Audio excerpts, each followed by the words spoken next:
I first fell in love with the theater world in 2008 when I was a sophomore in high school.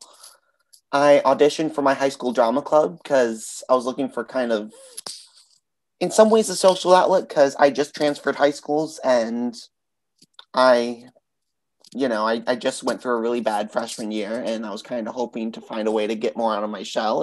It did take a while after that, but, I think eventually it did start to help.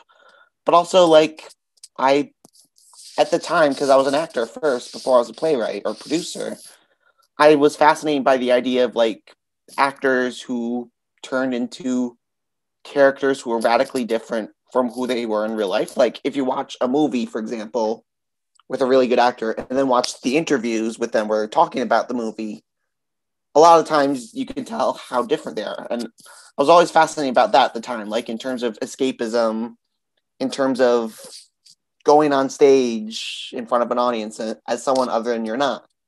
And, I was nervous at first, like with those first performances, like I think everyone is, but it was such a thrill going on there with people seeing me as something other than I wasn't at the time. And so, yeah, my first drama club performance was in December 2008. Later on, I started taking acting lessons at Hartford Children's Theater in Connecticut, where I'm originally from.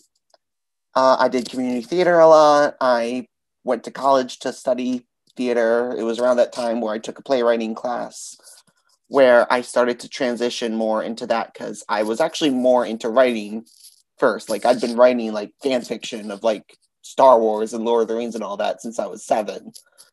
And it was around that time I kind of thought, okay, I can combine these two passions together and do both. And I could tell my own stories because I feel like for as long as I can remember, even if I didn't acknowledge it in high school at the time, I've kind of been a storyteller at heart.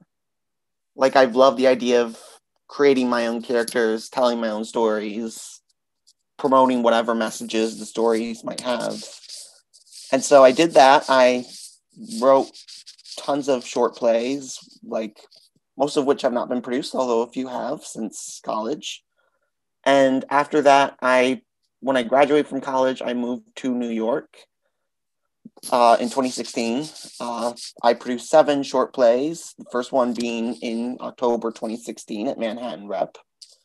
And then my first full-length play, A Therapy Session with Myself, it first ran at the Hudson Guild Theater for like a short run, but then it transferred to the Crane from May 2019 until the pandemic hit. So we were going to go till May 2020, but I think I'm in good company in terms of shows that unfortunately have had to close since then. And now I'm working on my next full-length play, One Empire Under God, and I'm working on this virtual play festival about mental health awareness, the Talking Out Festival. And yeah, in terms of why I have to keep doing this, like I took, when the pandemic started, like I got a bit of a brief break because I was still kind of figuring out, like, okay, what should I be doing now while live theaters are closed? And, at first I was kind of a Zoom theater skeptic, I'm not going to lie. Since then, my thinking's kind of evolved because as long as there's the live experience, like, I think there are some creative ways to create a pretty interesting theatrical experience online. But like, I need to be able to tell stories. I need to be able to create art. I know that might sound super pretentious and all, but like, I feel like especially now, like during the times we live in, like especially with this election result we just had, which is like super razor thin. Like, it's not just enough for us to vote.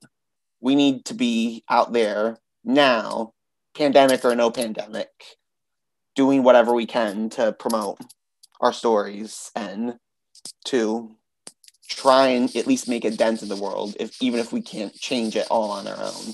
So I've been a believer in that before this election. I've been a believer in that before this pandemic. And I'm a stronger believer in that now more than ever. And I don't know how good it is for my mental health to keep focusing on multiple different projects at the same time, but, I can't help myself.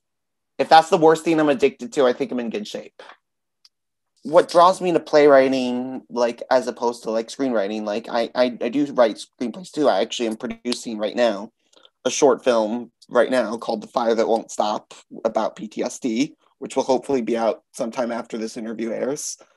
But in terms of playwriting, which is my primary passion, I think it goes back to my love of the live experience, which I kind of alluded to, like, because I think the reason people still go see live theater why is the same reason people still go to see concerts, or why they still go to see stand-up comedy, why they still might go to a poetry reading, like, because I think the idea of the intimacy of the audience there and living off that reaction, because I think that's what I miss most, frankly, about in-person theater as opposed to virtual theater, is the audience reaction. I've told this a lot to the actors who've been working on my virtual productions, is unfortunately we won't get to see the audience reactions in real time. But I think the thrill, both as an artist and as an audience member, of watching it come to life in real time right before your eyes, like, there's nothing else like that. And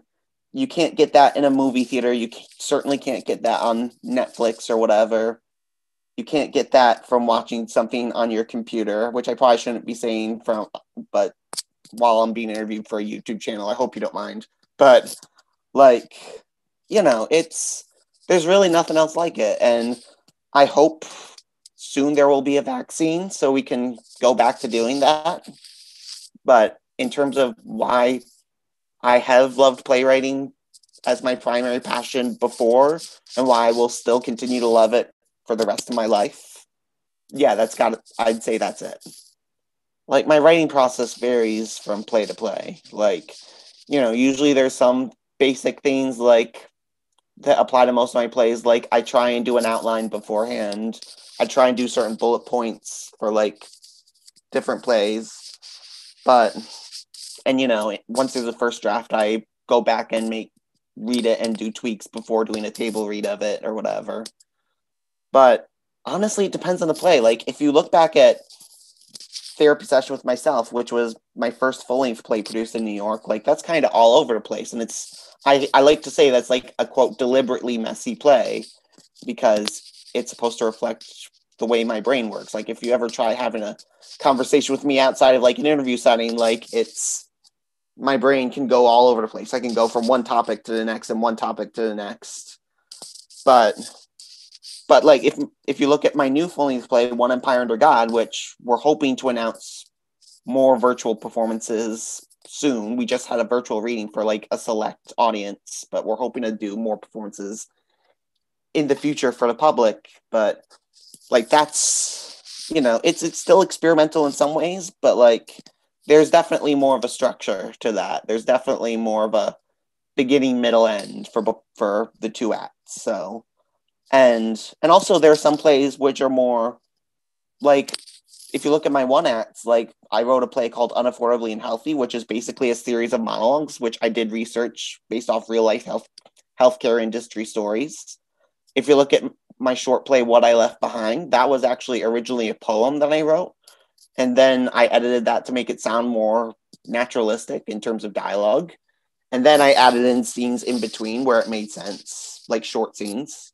So, it varies from play to play, but, I do try and do some sort of structure in advance before doing the meat of the script, which is the dialogue. Because, like, I know some people like to do it differently. They try and, like, just start writing dialogue and see where it goes from there. And there's nothing wrong with that. I do that sometimes with some of my other short plays, but, like, that's usually, if there is any process I could name, if I had to describe it, and I don't know if I'm doing a good job at that, but in terms of me trying to describe my writing process, that's the best way I can do it. So the Talking It Out Festival actually started out as a one-time reading event in March 2019. This was around the time I was raising funds for a Therapy Session with Myself's big production at the Crane Theater.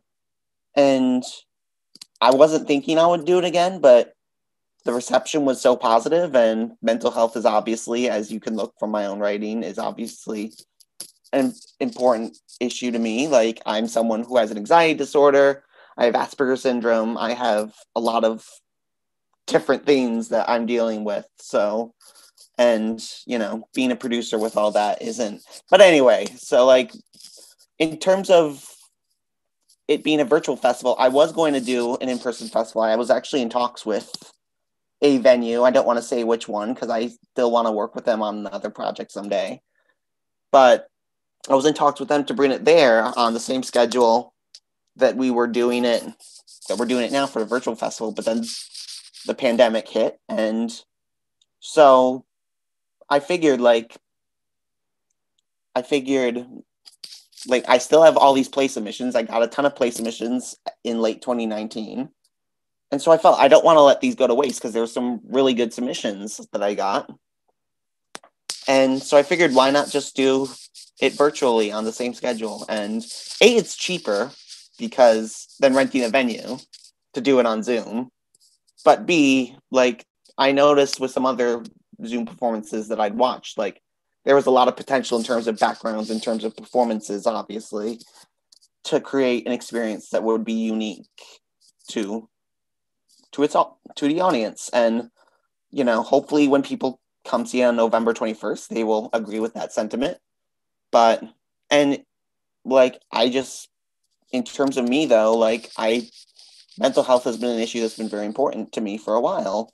And I felt because half of our donations are going to the National Alliance on Mental Illness, which does a lot of good work in that area. So I wanted to do something for them in terms of raising funds, because I think it's more important than ever to be supporting people with mental health issues. But I do think we probably will keep doing it as a virtual festival, even after this pandemic, though, because I've been thinking already, like, there are pros and cons to both in-person and virtual theater. Because, like, the pros are obvious. I kind of said a few of them already for in-person theater, like experiencing the audience reaction, maybe certain set pieces, etc. But in terms of virtual theater, like, you can collaborate with different artists. You can reach certain audience members all across the world that maybe you couldn't by producing it in a theater in New York. So yeah, I think it will continue as a virtual play festival. And I'm excited for people to see it. And we have some very great plays. Like, I know you talked to Alex Goldberg recently. He wrote a fantastic play. And we also have plays by Monique, Hebert, Donald Loftus, Cassidy, Tilden, and Randy Gross, who will be featured in this performance. And we also have 2 other performances this season in March and July of 2021. So I'm excited about it. I think it'll be great. I hope what they get out of it is that mental health, it's a broad spectrum. Like, if you come see the plays, then you'll see, like, it deals with dementia, which is more for older people predominantly. But it also there's also plays that deal with anxiety among younger people. There's a play in there that deals with PTSD for a war veteran. And, that's without even mentioning all the plays that we have coming up for March and July. So mental health, like, it's a broad spectrum, and it affects people of all ages, of all backgrounds. And it also affects the people surrounding them and their friends and family. And I hope what people will get out of it is, to treat each other with more kindness, because you never know for sure what other people might be going through. More kindness, or at the very least more tolerance, but ideally more kindness. And also just, I guess maybe it's too taboo right now in a pandemic to give someone a hug, but to try and go out of your way if possible, if you do see someone who you know personally who's struggling, to just ask them, like, if they're okay, if they're doing okay. Like, because, like, I can tell you, as someone who deals with mental health struggles, like, just a simple question, like, are you doing okay? Like, that goes a long way in terms of showing that you care about someone. I think what I'm most looking forward to hearing is, there's some technical things that I'm looking forward to people seeing, like the pre-show slides and the transition slides that I'm creating. I think look nice, and those are things that we we can do in virtual theater that we can't necessarily do in in-person theater in terms of transitions. But in terms of the substance of the plays, like, I think we have a great cast who are doing a good job at bringing these plays to life. And I think plays like this especially deserve a great cast of performances to do justice to these plays. And I think, we're still working through it in rehearsals as of this recording, but I think when people see it, I think in some cases they might laugh because some of them are more comedic in tone. But I think in a lot of cases, like I almost cried at the end of at least one of these plays in rehearsal. So, I don't want to say which one, but it's, I think it's going to be, in terms of virtual theater, whatever you can do with that, I think it's going to be an intense theatrical experience that people watch. And that's what I'm personally excited for. I'm excited for people to see what I'm seeing so far in rehearsals. They must watch this festival because mental health awareness is more important than ever. And I've never been a fan of ignoring the problem. I feel like the only way you solve problems is to start by talking about it. Then actions come after. That's a whole nother topic. But in terms of what we do as artists, I think it's our job to fuel conversation, to get people thinking. And I'm already hearing a lot of people say, after this pandemic ends, there's going to be a lot of escapist type theater, like musicals, like comedy and all that. And I'm not bashing that. There's a place for that in theater, but I feel like there was already a ton of that before this pandemic. And I think with everything that's going on in the world, we need art, generally speaking, and theater specifically too, because this is the medium we're talking about. We need to be creating art that actually addresses the issues that are affecting us all. Because if we keep putting off these issues, then we'll be back here 5, 10, 20 years from now talking about the same thing over and over again. And if you look back to the 60s, for example, there were artists talking about civil rights. They were talking about ending the Vietnam War and getting the military out of there. And obviously we still have a lot of ways to go in terms of both militarism and civil rights. But in terms of, if those artists weren't there, then, they were a crucial part of the activist movements that made the changes that did happen. And if they weren't there, I don't think they would have happened. So I think looking ahead to this next decade, the 2020s, we need to be doing what they did before. Because I think a lot about the original off-off-Broadway movement and how they were kind of rebelling, so to speak, against the commercial theater at that time. I think as independent artists today, I view it as my responsibility. I think it's the responsibility of other artists to do whatever they can to try and raise awareness for the causes that they care about. And in some cases, they need to care about. So if you want to learn more about the festival, you can find our Facebook page at www.facebook.com/talkingitoutfest. You can find us on Instagram at talkingitoutfest. And our tickets are on sale now at Eventbrite. Tickets are technically free, so it's open to the public, although we are accepting donations, half of which are going to all the artists involved. The other half is going to the National Alliance on Mental Illness. And in terms of how to get involved beyond the festival with the National Alliance on Mental Illness, I would recommend visiting their website at www.nami.org to learn more about that. And yeah, if anyone wants to learn more about me, generally speaking, they can find me on Instagram at Anthony J. Piccione, and they can go to my website, www.anthonyjpiccione.com.